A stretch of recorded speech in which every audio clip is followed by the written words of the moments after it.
I often get asked by both landlords and tenants what information is required when putting in a rental application.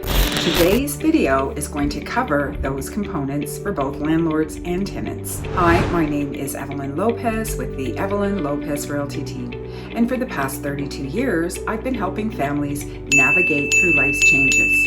I provide information, but more importantly, interpretation of that information so that they can move forward, making best and informed decisions for themselves and their families so that they can ultimately live the life of their dreams in the home of their dreams.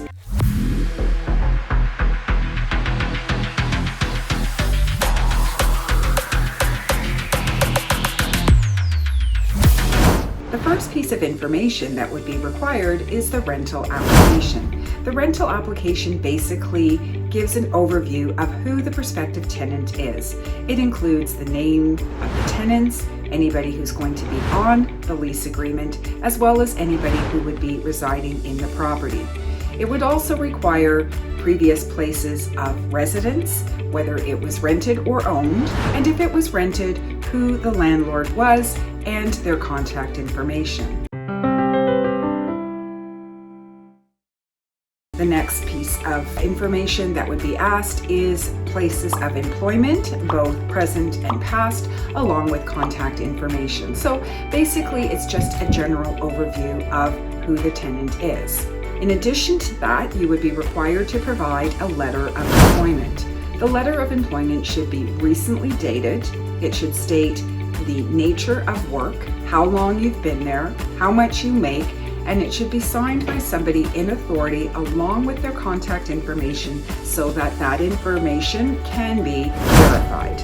As well as an employment letter, you will be required to provide proof of income. So that would be your last two pay stubs or direct deposit verification from your bank account. The next piece of information that would be required is personal identification, and they'll often ask for two pieces of government issued ID so that they can just verify that the information provided is from you and that information match up. The next piece of information that would be needed is the lease agreement. In the province of Ontario, the lease agreement must be completed on an Ontario residential tenancy agreement. And if there are any additional addendums or things that are negotiated, it has to be included as a Schedule B. The last piece to the rental application would be payment of first and last month's rent. And the first month would be applied to the first month that you move in, and the last month would be applied to the last month of your rental term. So hopefully that helps you understand the basic components that would be required in putting in a lease for a property or the information that would be required on your rental investment property.